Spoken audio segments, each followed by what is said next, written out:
Hi there, Lindsay here, the Frugal Crafter. Today I have a very quick birthday card, and of course you can make this for any age birthday, and you can always use what you have because we're going to use some basic supplies. And this is a card that I made for my son for his 21st birthday, and there's a little pocket in there so we could put a gift card or something like that in there. And it's very simple, but I think for a teenager, sometimes simple is good. Actually, not a teenager. Oh my gosh, he's 21. So let's get to it. I'll show you how I made this card and what things I would change a second time around. So I'm going to start off with a craft card base, and I have already cut a panel here. I've got a bunch of scraps that I'll be using. I've cut this panel here to fit, and what I'm going to do is I'm going to ink the edges. I didn't do that on the last one. I kind of forgot about that. I'm so rusty on making cards, but I do like that, so I'm just going to do a very quick inking. Now this is great if you just got some pattern paper and you've got a black ink pad, maybe you got a few just your basic stamps. This is one of those cards you can make with your basic materials. And honestly, I could tell you a little story here. I was feeling very overwhelmed, and I was like, this is 21st birthday. The present has to be perfect. The wrapping has to be perfect. The card has to be perfect. And I was also making wrapping a present and making cards for my sister, a card for my sister, and I was just really getting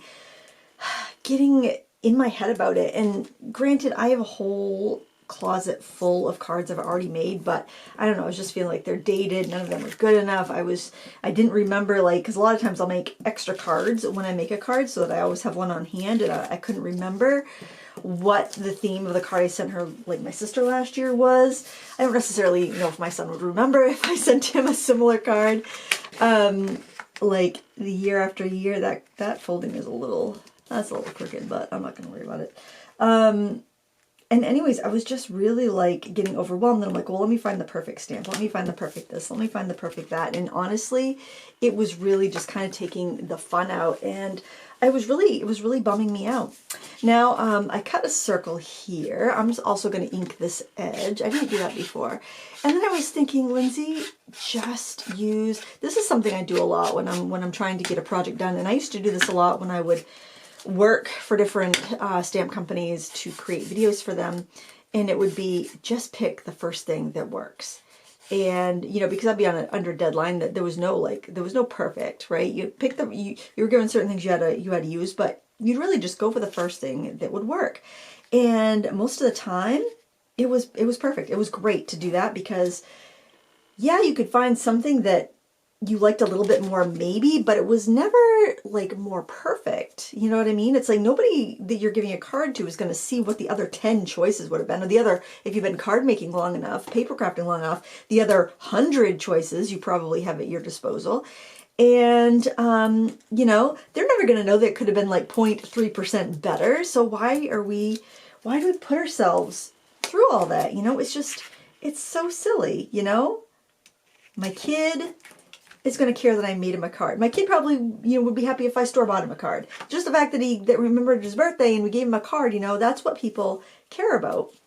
I'm taking I just cut this out of a piece of pattern paper. There's no fancy die cutting here. I use my old Creative Memories circle cutters to cut some circles. Now what I do is I will keep my like birthday themed paper all together from different brands. I just put them all together, and I keep all my like kid themed or stuff that could be a little bit more like less frilly, less girly together. I kind of keep things with things I think they'll go well with, but they're not necessarily you know, part of the same collection. Now I just put, these stamps are great. I don't know who made them. I think it was, oh wait, clearstamps.com. That was Crafty Secrets, maybe? Does that sound right? 2007. This is not around anymore, but you know, get any numbers you have. If you don't have stamps, you can print it out. You put your pattern paper through your printer and you can print it out. So don't feel like you have to have anything in particular. Actually, if you use a font, you probably can find this font. Look at it. It's very pretty. It's like almost like a circusy font. There. I like that. And that's simple, right? That's cute. It's simple. It's going to look cute and modern. And I think that's the other thing. Like, we get really worked up about like about stuff being perfect when I kind of cut that out a little wrong. So I'm going to, that's why I'm using this to measure it. I want to use that side of the strip because I've got like a rough edge up there. Not that it really matters that much, but I guess Yeah, I'm still fighting that. And I'm not somebody that has like a perfectionism like problem in general, but I don't know. I was just like in my head. I've been in my head and just kind of like, I don't know. You get that way sometimes. When you're creating with either you're painting or you're crafting, you get in this way where you're like, it's just not good enough. I could do better. I could pick the better paper. I could pick the better stamp. I have a stamp better than this. I got to find that stamp that's better because this won't do. I'm going to be judged, and it's so silly. No, you know, and I know that I'm not going to be judged for a card that's not perfect. I mean, what is perfection? I'm happy with any handmade card. Somebody took the time to make me a card. I'm ecstatic. That's a thrill, you know. And I think we need to give ourselves a break. You know, we get so overwhelmed because we've collected so many things and we feel guilty because we haven't used them. And then we're just, you know, where you might save some things for the most perfect card or the most perfect opportunity. And then by the time that perfect opportunity comes around, the stuff might look dated to us, or we might not even like it anymore. Maybe we never liked it to begin with. We just were so enamored with like a card that somebody else made, or we'd seen the trends so much that we thought we liked something that we didn't actually like. No, I will try to fix that because, if you stick something down and it's and you need to move it, get your heat tool out and heat up that adhesive, and then it will pull back. Yeah, we think like, oh my gosh, 21, it's a milestone birthday, it's got to be perfect, the card's got to be perfect, you know. And it's like, perfect for who? Who's saying what's perfect?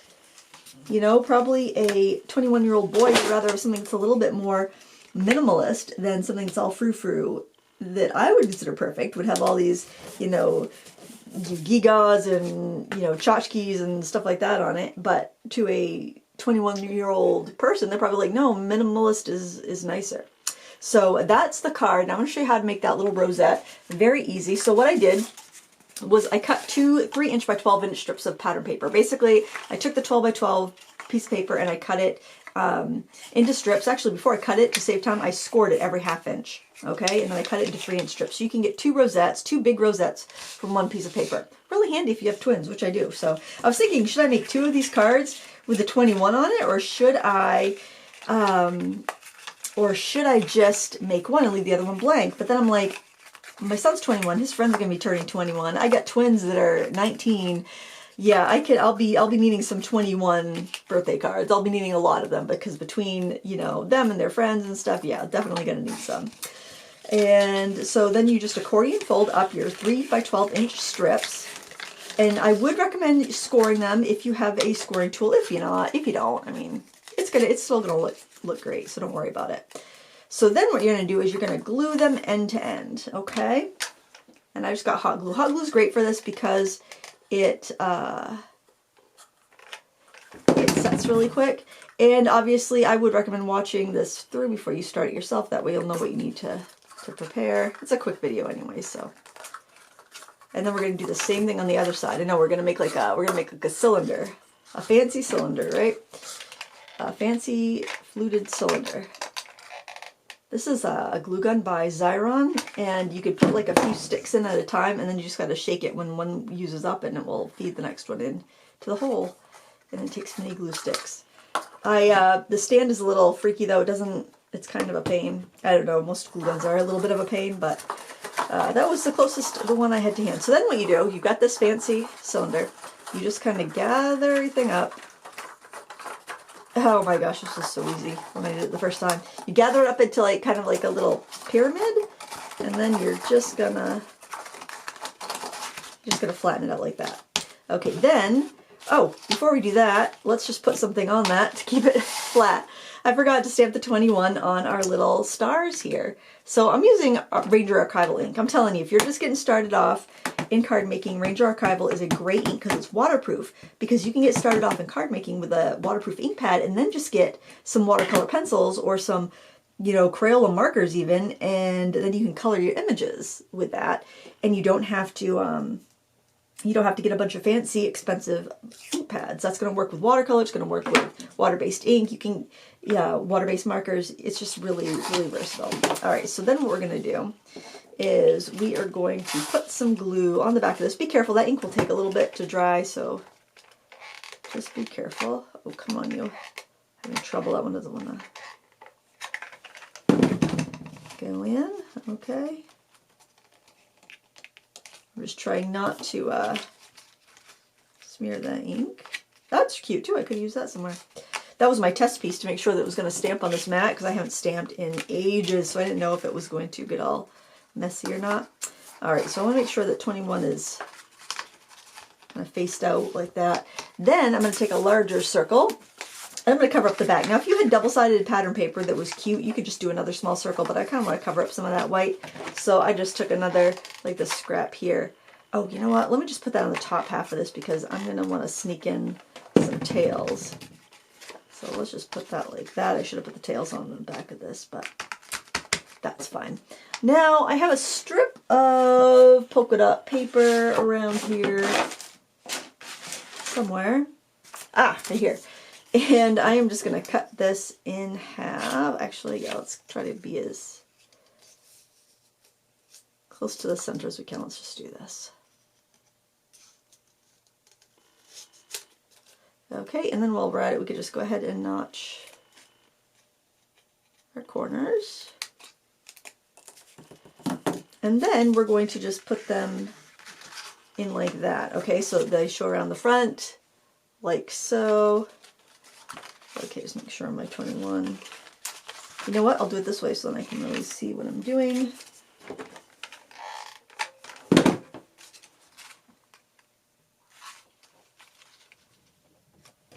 Gosh, I really feel rusty. But this is cute. This is going to go in the gift bag, just as, or you could put it on a skewer and, you know, do that. Now that I've got that situated, I am going to go in and put a little bit more glue on the rosette itself, and that's just going to give it a little bit of stability.